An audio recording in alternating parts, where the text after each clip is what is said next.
Hello everybody, my name's Kiereek, and today we're doing a review for Dark Souls 3, part of our review and release series. Now, before we start, let me warn you, there are going to be major spoilers. I'm talking about spoilers, videos of bosses, videos of places, so if you're into avoiding those things, you might want to wait till you play the game a bit and come check it out. But honestly, I think spoilers make this game even more enjoyable because you look forward to those things. You kind of get a sense of you know what you're doing before you go in. Now, what is Dark Souls? Well, if you've played any of the other games, you know what to expect. It's basically the usual sprawling fantasy world where you're going to dodge, block, strike in a combat that's both fast but also learned. You have to learn the attacks of your enemies, you have to know what they're going to throw at you, and you have to know how to manage the range and the timing of your attacks. Now, there are bonfires that act as warp points throughout the world, and those bonfires will also refresh the world, resetting any enemies, restoring your health, and restoring your FP, focus points, basically your mana in this game. This is the final iteration of the Dark Souls series, which means that if you're expecting anything more, you might want to try out Bloodborne or Demon Souls if you like these things. However, there are other games coming out from Software with I think will be kind of in the same likeness. And of course, there are other Souls-like games. I mean, these games did inspire, I would say, inspire a genre title, if you will. Now, I'm a big Dark Souls fan, so believe me when I say that I was anxious about this and maybe a little apprehensive, but I think they did a really great job bringing the design of Dark Souls 1 and 2 together in kind of a functional compromise. Now, one of the complaints I had about Dark Souls 2 was that there was a lot of humanoid bosses, humanoid enemies. There still are a lot of humanoid enemies, but I feel like they really upped the ante with a lot of monstrous enemies. I mean, even surprise ones, like right off the bat when you're fighting the first boss and he bursts out into like a black, gooey, infectious kind of beast. I thought that was amazing. That's the kind of enemy I really like to fight. The ones that are more fantasy driven, a little less real life knights in armor. Not that I don't like that, it's just that, you can fight knights in armor all day like any other game. I want to see something unique. In this game, for the pros, I'm thinking that the fan service was really good. Like I said, I'm a big fan, so there's a lot of characters I liked, and I'm glad they brought back. They had a lot of the storylines, one involving an Onion Knight, which if you played previous Dark Souls games, if you've seen those guys before. They had the Dark Moons are in there. They had basically the same equivalent of the Dark Wraiths like they always do. I would say the Mound Makers are almost Grave Lordish, but not quite. They're kind of, I don't know, that's the feel I kind of got from them. And it was a hark back to the things I like. Even the locations were a good memory. You got places like Earthen Peak or Anor Londo, which make a return in some form or another. I mean, the Dark Souls world is always kind of rejuvenating and cycling. And then that way, the fans of the previous games can get something to look back at, but it wasn't too much. You still had a lot of new stuff too. As far as the story goes, I think the conclusion to the story was pretty good. I was satisfied with it. It wasn't as super climactic as you would always hope, but when they had the DLC, that really added a whole nother layer. It's like another storyline, and it kind of completes the lore in a way for me that I thought was satisfying. I wasn't left thinking like, okay, well, what about this person, or what about this? There's a lot of little details it added, which changed the way you see some of the old things, and really finished off some of the thoughts. Like, would you ever wondered where the Dark Soul, what the end of this world is? Have you ever wondered what happens to the souls of the people who are previously enkindled by the flame, who previously linked the flame? Well, now you get to kind of get an idea of how that works. The combat I thought was top notch. It's kind of in between. I would say it's not as gamey as Dark Souls 1, but it's not as slow as Dark Souls 2. Dark Souls 2 had a different approach. The healing was a bit slower, but the attacks were a bit slower, and maybe the hitboxes were a little bit sweeping. So even if you rolled into an attack, I felt like a lot of times you didn't necessarily dodge it. This is more like Dark Souls 1, where you can actually use the iframes of a roll to avoid attacks, even if you're traveling through the weapon, which I like. I think that's nice. I prefer more timing rather than location of dodges. The PvP is still Dark Souls PvP. There's times you're going to get ganked. But there's also times you make those amazing comebacks or those kills when it's just like, wow, I fucking rock. What did I do here, and how is it impossible that I went 3v1 and took these guys down? It's an amazing feeling, and not many games can bring you to that. It really takes that moment, which may not be that long, and draws it out and make it feel like a real accomplishment. Now, the character arcs for a lot of the stories I thought were pretty compelling. Like I mentioned before, you got the Onion Knight. He had a lot of neat interactions, and then you get the final interaction with Yorm and him, and it's amazing. Anri, I really liked her quest, and the fact that you had kind of multiple ways to go about it.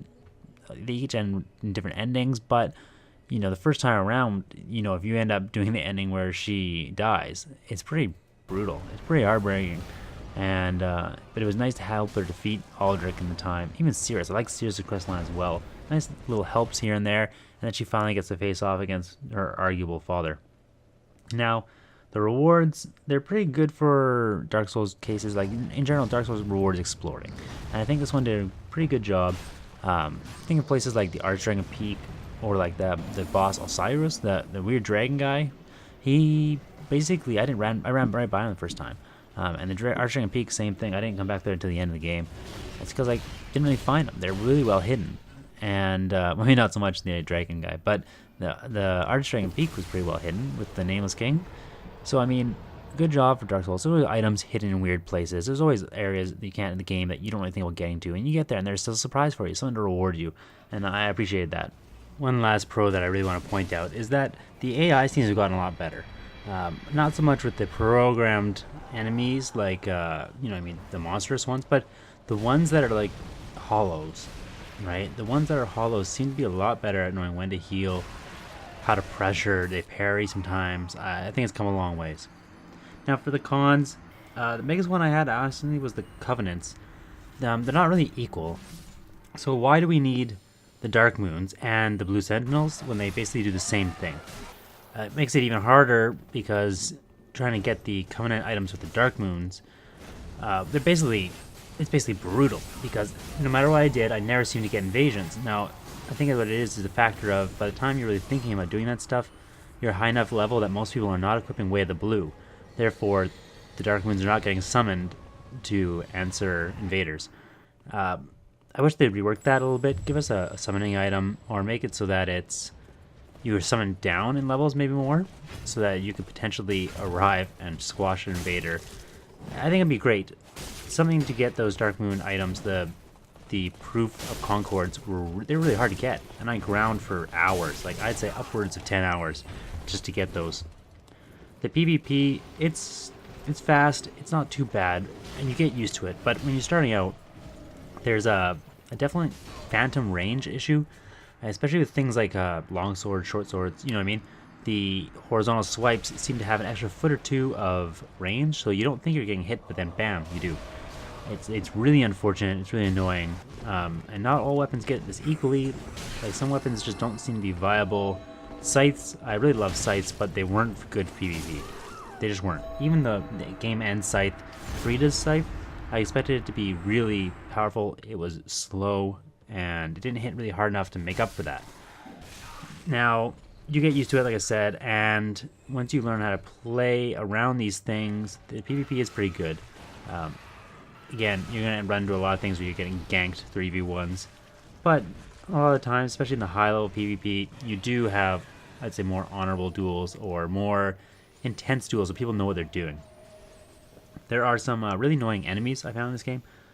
There always are, but some of the ones that stuck out were the Grues. Those are the poison guys who kind of live out in the swamp and in the demon ruins.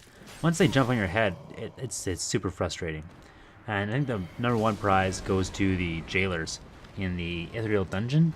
Now, they take away your max HP temporarily with their lanterns, and it is frustrating as fuck. I really wish they had reworked that. Maybe they take it down to like half, but not down to like 100 HP. It's really brutal. It's challenging. And then you fill a whole room with them. I feel like it was just lazy design at that point. Maybe it's just a little bit of they wanted to really suck it to us, but at least you can get by them and move on with your life. The new poise system, I don't think it's bad, but it takes some time. In the old days, you used to be able to stock up on poise and really just attack through things. I never really liked that either, to be honest, because I felt like it really favored people who poured points into vitality or endurance, or whatever the stat was at the time that affected your carry capacity. And I think it favored strength weapons a lot because they could break poise way easier. In this one, poise is definitely broken easier. It gives the dex weapons a bit of a chance, although I still think they're a little underpowered. But it's really weird how it's tied to the attack animation. I wish that they would find something else. I really don't have a suggestion for it, but it felt like basically, again, strength weapons, because they had so much hyper armor from those attack animations, they have an advantage. If you get hit mid-swing, I understand that maybe that weapon will still carry through, but it just really sucks that there's no hard counter for it other than dodging it and trying to strike in between their strikes. Now, the warp system is again like Dark Souls 2 where you can just warp right from the beginning. I'm not a big fan of that. I wish you earned it. When you don't earn it, it makes it feel like you don't really deserve it. It's not worth as much. Dark Souls 1, you actually had to go through like half the game or so before you got the warp function. I think that was a better way of doing it. I think the other issue is that Dark Souls 1 was very interlinked. There's a lot of shortcuts, and it forces people to design the world that way when you don't have warpable bonfires.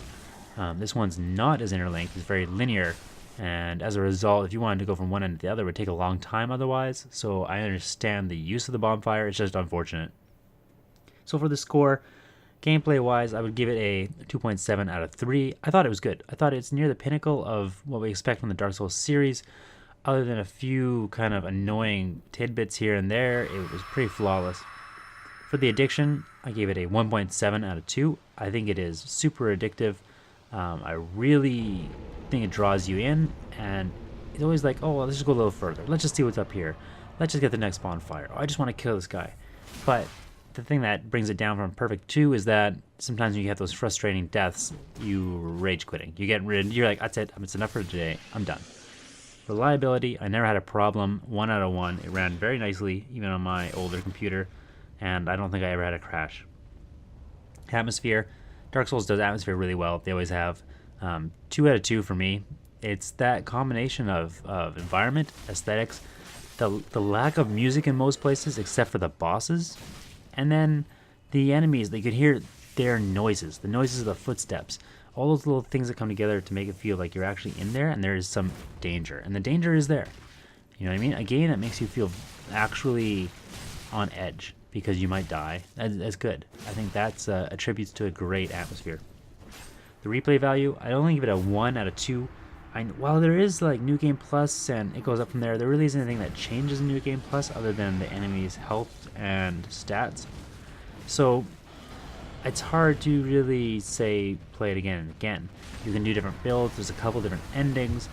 Honestly, if you want the different endings, I would suggest just going and starting a new character. That way you get a new build you can try out as well.